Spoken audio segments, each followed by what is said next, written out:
C'est bien connu, quand on se lance dans la vie d'entrepreneur, on manque de tout et avant tout de compétences. Heureusement, certains ont eu la chance de rencontrer Philippe Zourabichvili, président fondateur d'Alteliance. Bonjour. Bonjour.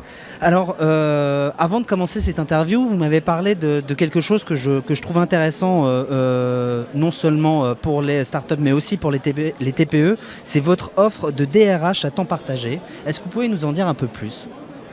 Oui, effectivement, c'est souvent les TPE et même les PME d'une certaine taille, en tous les cas, n'ont pas les moyens de recourir à des conseils RH et n'ont pas forcément à proximité au quotidien des gens qui sont spécialistes du monde RH.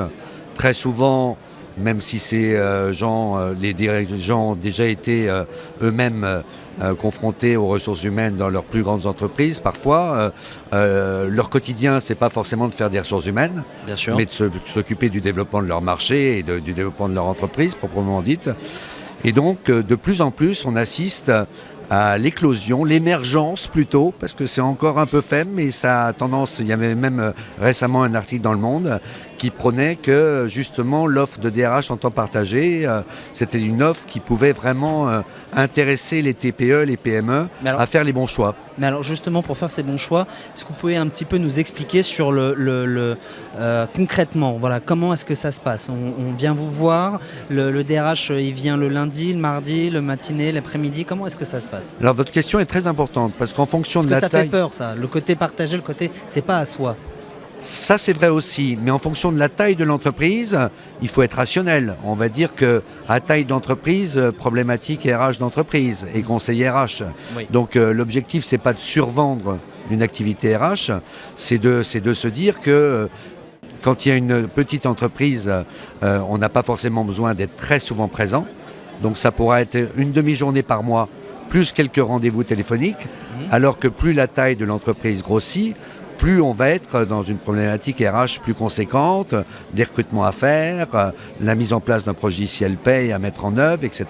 Et que là, il faudra du temps partagé plus conséquent. Et puis, il faut savoir passer le relais. C'est-à-dire qu'à partir du moment où la taille de l'entreprise sera suffisante, moi, je prône évidemment à ce moment-là à recruter mon ou ma successeur. Oui, mais alors justement, parce que vous avez parlé du recrutement, avant également de commencer cette interview, vous m'avez dit, moi, ça va très bien.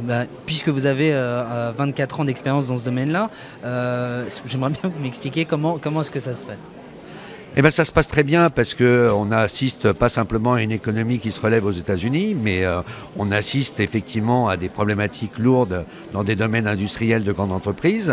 Mais n'empêche que dans les TPE, les PME, ça se passe de mieux en mieux. Moi, le marché, je le ressens, moi, en tant que chasseur de tête, frémit, n'explose pas encore. Mais je crois qu'il faut arrêter le misérabilisme. On veut le succès de ce salon des entrepreneurs. Je crois qu'on devrait vivre progressivement une année 2013, en tous les cas, qui va de l'avant. Une note d'optimisme, en tout cas, que les entrepreneurs devraient tous écouter, tous garder en tête. Merci à vous, Philippe Zourabichvili, président fondateur d'Alteliance. Et nous sommes ici au Salon des entrepreneurs de Paris 2013 pour sa 20e édition. Merci à vous et encore une fois, à bientôt sur We Do Biz. Merci à We Do Biz. Au revoir. À bientôt.